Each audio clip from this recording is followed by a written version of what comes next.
सुनो जल्दी से अल्टीमेट सेट को सब्सक्राइब करो। और हमको 1 मिलियन की फैमिली बना दो। तो भाई साहब आज की कहानी की शुरुआत होती है टेनिसन जी के घर से। जहाँ पर टेनिसन जी का प्यारा लौंडा घर के सारे दरवाजों खिड़कियों को बंद कर देता है, ओमनिट्रिक्स को लॉक कर देता है और अपने फोन को स्विच ऑफ कर देता है। और इतना मेहनत भरा काम करने के बाद में बेन जुट जाता है सुमो स्लैमर को खेलने के लिए। बेन के इतने ज्यादा प्राइवेसी करने के बाद भी वहाँ पे एजमत एंड बेन 23 आ जाते हैं। जहाँ पर एजमत बिना कुछ बोले गुस्सा होके वहाँ से वापस चला जाता है और तभी बेन पूछता है बेन 23 से कि तुम्हारा एजमत इतना ज्यादा गुस्सा क्यों था। तभी बेन 23 बताता है कि एजमत एक एलियन को बकैती सिखा रहा था, पर उसमें ज्यादा टाइम लगता तो उस एलियन को मैं अपचक बन के खा गया, पर उसके अंदर में एजमत भी था और जब मुझे ये पता चला तो मैंने उसे उगल दिया। तुम ही बताओ इतनी छोटी सी बात पे गुस्सा भला कौन कर सकता है। और तभी बेन कहता है कि ये सब तो ठीक है गुरु, पर तुम यहाँ पे आए किस लिए हो। और इसके बाद में बेन 23 बताता है कि एजमत ने बोला है कि कुछ टाइम तक तुम्हें अपना मेंटोर बना के रखूं मैं। और तभी बेन कहता है कि गुरु अगर ऐसी बात है तो आओ चलो गेम खेला जाए। और बेन के इतना ही कहने के बाद में दोनों बेन सुमो स्लैमर का गेम खेलने लगते हैं। बेन 10 एंड बेन 23 काफी लंबे टाइम से गेम खेलते रहते हैं। तभी बेन 10 के ओमनिट्रिक्स के अंदर में एक बीप बजने लगता है। उस बीप को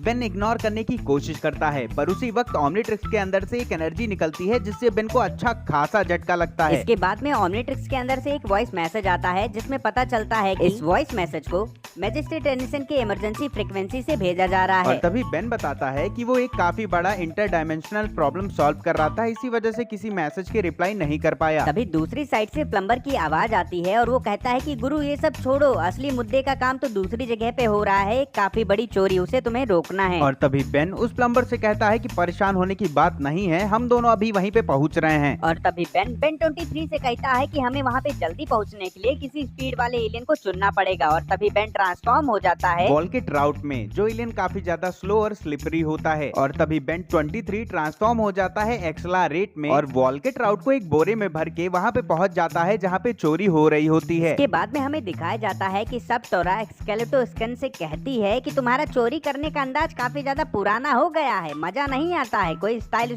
तो है नहीं। और तभी वहाँ पे रुक की बेन को आते देख के वो दोनों वहाँ से कट लेते हैं और रुक उनका पीछा करता है। पर तभी स्केलेटोस्कन रुक की बकैती को सुन के गुस्सा आ जाता है और रुक के वैनिटी वैन को पूरी तरीके से डैमेज करके वहाँ से जाने लगता है। और इतना ही होने के बाद में वहाँ पे बेन 23 एंड बेन 10 आ जाते हैं, जहाँ पर बेन 23 के कारनामों को रिकॉर्ड करने के लिए या देखने के लिए कोई भी नहीं रहता है, तो बेन 23 काफी ज्यादा परेशान हो जाता है। बेन 23 का ध्यान भटका हुआ देख के स्केलेटोस्कल उसके ऊपर में लेजर फायर कर देता है और बेन 23 एंड बेन वापस से ट्रांसफॉर्म हो जाते हैं अपने डिफॉल्ट रूप में। और इसके बाद में बेन 23 को मशवरा देता है कि चाहे कोई देखे चाहे ना देखे, हमें कलाकांडी नहीं करनी है, बस उसे रोकना है। और स्केलेटोस्कन के लेजर से बचने के लिए हमको बहुत अच्छा एलियन बनना पड़ेगा, इसीलिए काफी ताकतवर एलियन में ट्रांसफॉर्म हो जाओ। और अपनी बकैती को खत्म करने के बाद में बेन ट्रांसफॉर्म हो जाता है गूप एलियन में और स्केलेटोस्कल की काफी ज्यादा पिटाई करता है। पर भैया बेन सेप्टोरा को काफी हल्के में लेता है, पर सेप्टोरा होती है काफी सटीक खिलाड़ी और वो गूप के ग्रेविटी रोटेटर पे फायर कर देती है और उसके बाद में गूप रोड पे ऐसे फैल जाता है जैसे कि रायता फैल जाता हो। और बेन को हराने के बाद में सेप्टोरा एंड स्केलेटोस्कन वहाँ से कट लेते हैं। और तभी वहाँ पे रुक भैया भी आ जाते हैं, पर रुक भैया को देख के बेन 23 सकपका जाता है और उसके ऊपर अटैक करने जाता है। तभी बेन 10 बताता है कि कोई बात नहीं गुरु, ये अपना दोस्त ही है और इसके यूनिवर्स के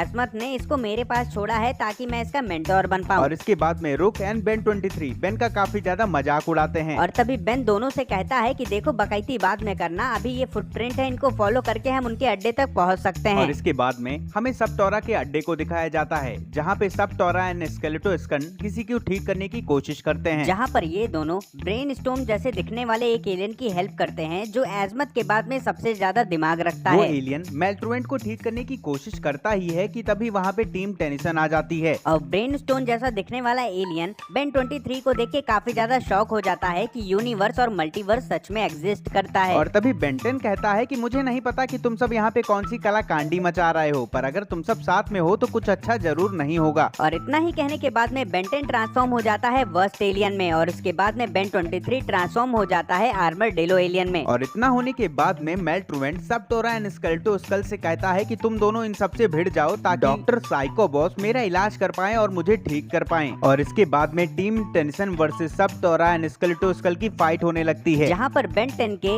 वर्स्ट एलियन में ट्रांसफॉर्म हो जाने की वजह से टीम टेनिसन काफी ज्यादा कमजोर पड़ती है और सेप्टोरा एंड सेप्टोरा की टीम उसे काफी ज्यादा तोड़ते हैं। जहाँ पर टीम टेंशन एंड टीम सेप्टोरा की फाइट चल रही होती है, वहीं पे दूसरी साइड में मेल्ट्रुएंट को ठीक करने में डॉक्टर साइको बॉस से गलती हो जाती है और मेल्ट्रुएंट का टाइम क्लॉक टाइम से पहले ही एक्टिवेट हो जाता है और वो उन सभी को टेलीपोर्ट कर देता है एक दूसरे डायमेंशन के अंदर में। टेलीपोर्ट होने के बाद जब दोनों बेन की आंखें खुलती है तो बेन काफी ज्यादा परेशान हो जाता है और कहता है कि उसने तो पूरे बेलबुट को ही उड़ा दिया। और इतना सुनने के बाद में बेन 23 भी परेशान हो जाता है और चिल्लाने लगता है। फिर तभी उसे याद आता है कि अरे ये तो मेरा बेलबुट सिटी है ही नहीं, तो मैं क्यों परेशान हो रहा हूँ। तभी बेन टेनिसन कहता है कि उड़ा दिए ये बात तो ठीक है, पर आखिर में मेल्ट्रुएंट और बाकी के बदमाश कहाँ पर हैं? और तभी बेन 23 कहता है कि ऐसा हो सकता है कि जब पूरा शहर धमाके में तबाह हो गया तो वो लोग भी तबाह हो गए होंगे। और तभी वहाँ पे पकमार आ जाता है और बेन पकमार को देख के उससे माफी मांगता है कि उसने ये सब जानबूझ के नहीं किया। और इसके बाद में पकमार कहता है कि मेरी इतनी हिम्मत कि मैं आपके ऊपर गुस्सा करूं। और इतना ही कहने के बाद में पकमार दोनों बेन टेनिसन को पानी देता है। पकमार की हरकतें बेन 10 को रास नहीं आती हैं और वो बेन 23 से कहता है पकमार ने जो पानी दिया वो अभी तक का बेलबुट का सबसे मीठा पानी है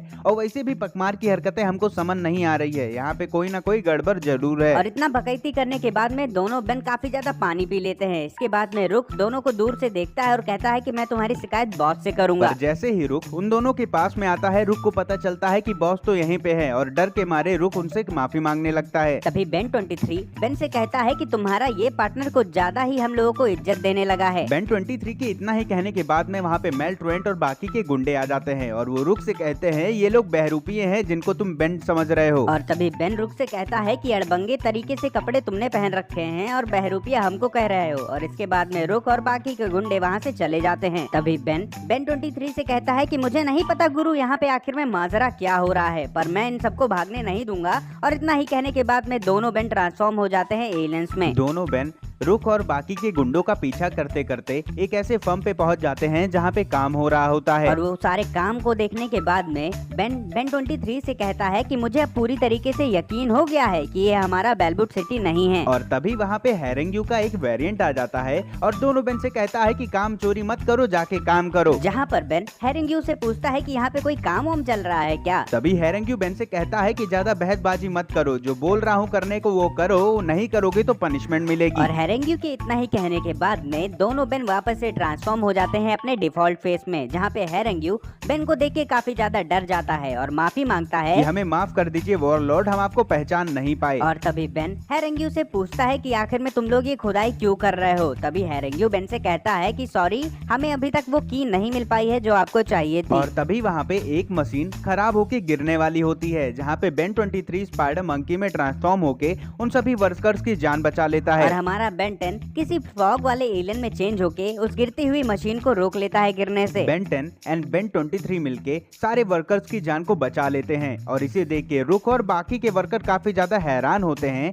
कि आखिर में ये दोनों बेन इनकी मदद क्यों कर रहे हैं। और तभी बेन रुक से कहता है कि तुम हमें बचाने वापस से क्यों आए हो। तभी रुक बेन से बताता है कि मैं आया नहीं हूँ, मेरे बॉस ने मुझे भेजा है। और तभी बेन रुक से कहता है कि डार्लिंग अब बता भी दो कि आखिर में तुम्हारा बॉस है कौन, क्योंकि तब से तुम बॉस बॉस ही किए जा रहे हो। और तभी रुक वहाँ से हट जाता है और रुक के हटने के बाद में वहाँ पे एक और बेन आ जाता है जो कि मैड होता है। मैड बेन आते ही दोनों बेन से कहता है कि मुझे पता है कि तुम मेरे अल्टरनेट डिमेंशन वाले बेन सो, पर यहाँ पे आके तुमने सबसे बड़ी गलती कर दी। और तभी बेन 23 बेन से कहता है कि हम तो इसे जानते हैं। तभी बेन कहता है कि हाँ जानते भी हैं और इसको हमने तोड़ा भी है, ये उन्हीं बुरे बेन्स में से एक है जो विलगैक्स के लिए काम करता था। और तभी मैड बेन कहता है कि याददाश्त तो अच्छी है गुरु तुम्हारी, पर अब तुम मेरे डायमेंशन में हो और ज्यादा बकैती करोगे तो यहीं पे गाड़ देंगे, क्योंकि इस डायमेंशन में बस एक ही हीरो है और वो हूँ मैं। और इतना ही कह के मैड बेन ट्रांसफॉर्म हो जाता है डायमंड हेड में। मैड बेन डायमंड हेड में ट्रांसफॉर्म होने के बाद में दोनों बेन पे अटैक कर देता है, जहाँ पे बेन 23 ट्रांसफॉर्म हो जाता है कैनन बोल्ट में और बेन 10 ट्रांसफॉर्म हो जाता है जूरिरिक में। और इसके बाद में कैनन बोल्ट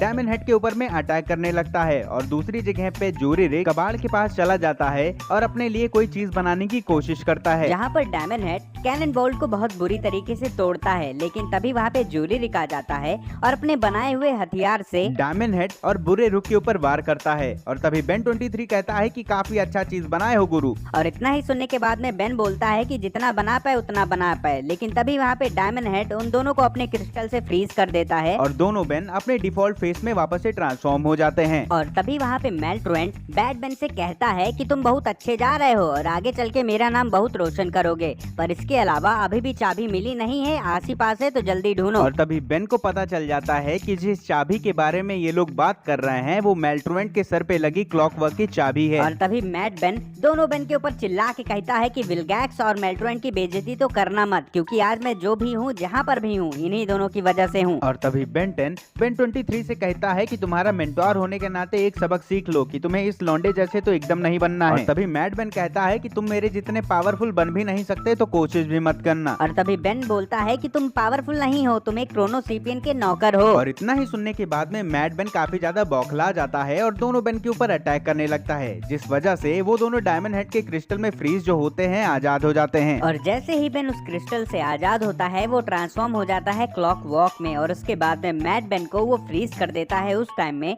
जिस टाइम पे मैड बेन ने ओमनिट्रिक्स को एक्टिवेट नहीं किया था। तभी बेन 23 कहता है कि क्लॉक वॉक में चेंज होके तुमने ठीक तो किया, पर तुम अभी भी हरा नहीं सकते हो मेल्ट्रॉइड को, क्योंकि ये एलियन बहुत स्लो है। और तभी बेन 23 से कहता है कि अब बारी अपग्रेड करने की है। और तभी बेन 23 अपग्रेड एलियन में ट्रांसफॉर्म हो जाता है और क्लॉक वॉक के ऊपर में आ जाता है और उसे अपग्रेड कर देता है। अपग्रेड एंड क्लॉक वॉक के फ्यूजन के बाद में वो दोनों काफी ज्यादा ताकतवर हो जाते हैं। इसके बाद में वो मेल्ट्रॉइड की की को भी ढूंढ लेते हैं, जहाँ पे मेल्ट्रॉइड के सारे चमचे बेन के ऊपर में अटैक करने लगते हैं। एंड इसी लड़ाई के बीच में मैड बेन भी अपने आप को रिकवर कर लेता है और उस जंग में शामिल हो जाता है, जहाँ पे मैड बेन मेल्ट्रॉइड की को मेल्ट्रॉइड तक पहुंचा देता है। और इसके बाद में डॉक्टर साइको बॉस मेल्ट्रॉइड की उस की को मेल्ट्रॉइड के हेड पे लगा देता है, जिस वजह से मेल्ट्रॉइड को उसकी पावर्स वापस से मिल जाती हैं। मेल्ट्रॉइड की उसकी पावर मिलने के बाद में मेल्ट्रॉइड सबके ऊपर में अटैक करने लगता है और इसके बाद में दोनों बेन उसे रोकने की पूरी कोशिश करते हैं, पर वो दोनों मेल्ट्रॉइड को रोकने में नाकामयाब हो जाते हैं, क्योंकि मेल्ट्रॉइड की पावर